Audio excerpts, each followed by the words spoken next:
Yesi reka nongere ngushimire wowe ukomeje kudukurikira umunsi ku wundi segonda ku rindi udahwema kutwereka ko turi kumwe gatanu kuri gatanu. Turagushimiye cyane, ni iby'agaciro cyane. Kora like, share, comment, subscribe, twibanire gatanu kuri gatanu. Jya muri comment wandike ese ni iki twakugiraho inama cyangwa se ni ikihe gitekerezo twakurikiza cyangwa se duha inama zawe muri comment ko Afrimedia ni umuryango mugari. Uyu munsi tugiye kurebera hamwe rero ibintu bishobora gutuma umugore abura ububobere cyangwa se ubushake.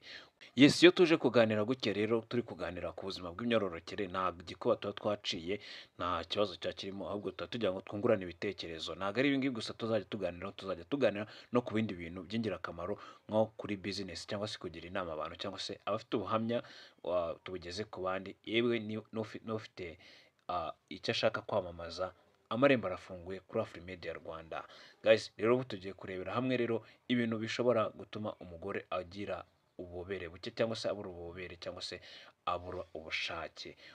Kubura ububobere cyangwa se ubushake ku mugore ni ikibazo gishobora guterwa n'impamvu nyinshi, harimo iz'imiterere y'umubiri cyangwa se ibibazo by'ubuzima cyangwa se imibanire y'abashakanye. Kubura ubushake cyangwa se ububobere ni ikibazo gishobora kuba ku bagore igihe cyose cyangwa se igihe bari mu bihe bimeze gutya. Igihe umubiri wawe ufite ibibazo by'uwo mwashakanye cyangwa se uwo mwashakanye mukaba mutameranye neza, cyangwa se igihe cy'imyaka cyangwa se igihe nyine imitekerereze bitewe n'uko wowe ubayeho. Impamvu rero zishobora gutera iki kibazo harimo impinduka z'imisemburo. Mu gihe ubushye bw'imyaka buri kwiyongera cyangwa se imyaka iri kwiyongera, ushobora kugira ikibazo cyo kubura ububobere cyangwa se ubushake, aricyo cya gihe bita menopause, igihe umuntu aba yacuze atakibyara cyangwa se ari kujya muri ibyo bihe, imisemburo ya estroge irahindagurika cyangwa se iragabanuka, bigatuma utangira kubura ubushake cyangwa se ububobere. Indwara zirebana ni imisemburo cyangwa se imiti ifasha imisemburo, ari kwa kundi uba warabuze nk'imisemburo, hari imiti bashobora kugutera, ibyo ngibyo bishobora kugutera kubura ububobere cyangwa se ubushake. Ingingo ya kabiri, imiti imwe n'imwe, imiti y'igituntu ishobora kugutera kubura ububobere cyangwa ubushake, kuko iyi miti iragukamura cyane, cyangwa imiti yo kuvura cya gihe uba ya miti bagutera yo kuvura batazi kuvura, ni igihe amaraso yawe aba atavura, cyangwa se imiti y'agahinda gakabije ishobora kugutera icyo kibazo ukabura ububobere cyangwa ubushake. Ingingo ya gatatu rero harazamo stress cyangwa se cyangwa akajagari ko mu mutwe, ihungabana cyangwa se ihungabana. Stress twahita nk'akajagari ko mu mutwe cyangwa se ihungabana mu kinyarwanda cyiza. No kuba wenda ufite ikintu cy'agahinda gakabije nabyo bishobora kugutera kubura ububobere mu buzima bwawe cyangwa se kubura ububobere cyangwa ubushake. Umunaniro, ibibazo byo mu mibanire yawe nyine n'uwo mwashakanye, ibibazo by'imibanire yawe n'uwo mwashakanye, cya gihe nyine uba utari kumvikana n'uwo mwashakanye, cyangwa stress z'ubuzima bwa buri munsi bishobora kugutera kubura ububobere cyangwa ubushake. Indwara zimwe na zimwe, indwara zimwe na zimwe, ibyo ntabwo turi bubitindeho cyane, murabizi nk'indwara ya diyabete, turabizi iragukamura ikakumaramo amazi, ugasanga nyine muri wowe umubiri wawe warumagaye kubera ko ucura nyine amaraso muri wowe. Indwara z'umutima nazo, indwara z'umutima, urumva niba umutima utari gukora neza, ntabwo umutima uri gupompa amaraso ngo ugende uyageze mu myanya nyine ndangagitsina, cyangwa bituma amaraso nyine atageramo neza nyine ngo umubiri wawe nyine ube uri normal umeze neza. Kubura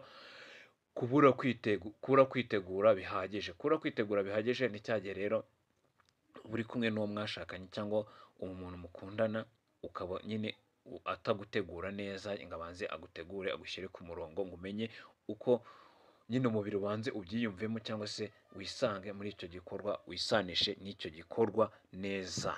Guys, wowe ibi bintu urabyumvaho gute? Ni ibintu bitanu nkubwiye, we jya muri comment utubwire, ariko turahita dukomerezaho n'ibindi. Jya muri comment utubwire mbere yuko dukomeza, ese wowe ibintu urabyumva gute? Guys, wasanga ufite iki kibazo ariko ukaba uri aho ngaho utazi ko ari ikibazo gikomeye. Ibyo umugore yakora kugira ngo bikire, uburyo rero wakora kugira ngo ukire iki kibazo cyo kubura ububobere cyangwa ubushake rero ibi ngibi ni ibintu byoroshye, ni ibintu urasanga nawe wakabaye ukora nubwo wenda waba utari ubizi. Kuvugana na muganga ni byiza cyane ko biragufasha.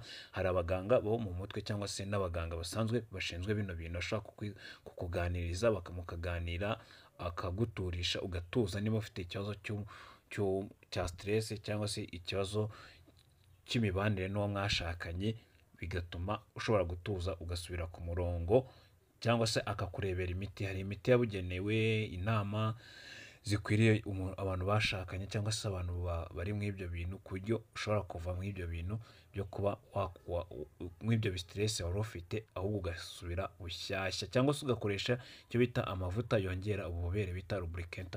Ayo ni amavuta ashobora kugufasha kandi nta ngaruka agira, agufasha.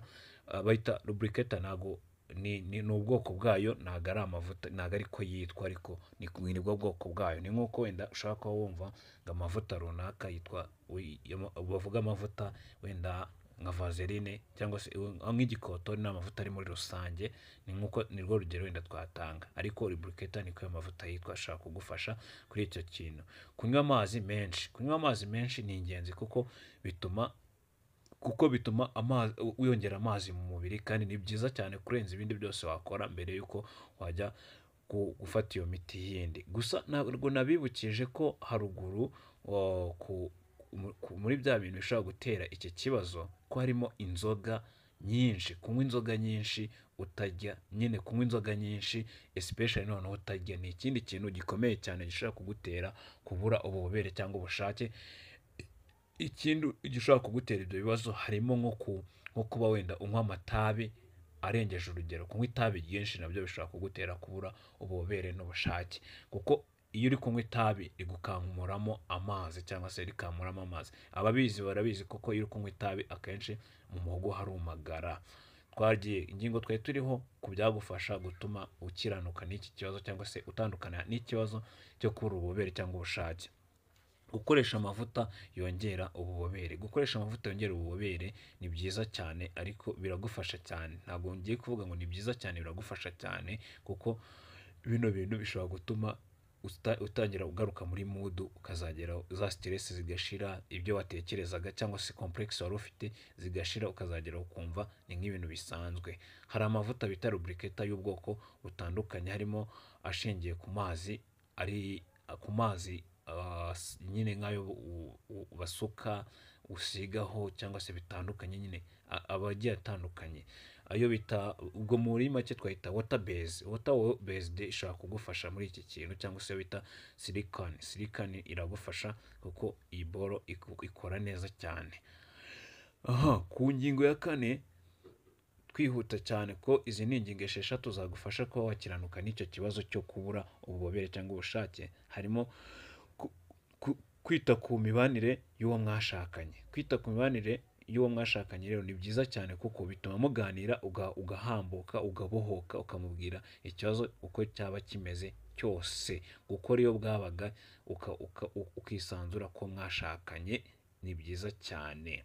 Ingingo ya gatanu, kora imyitozo ngororamubiri. Nukora imyitozo ngororamubiri rero bizagufasha kuba amaraso atembera umubiri wose, ukagera naho byagenewe kuba byagera.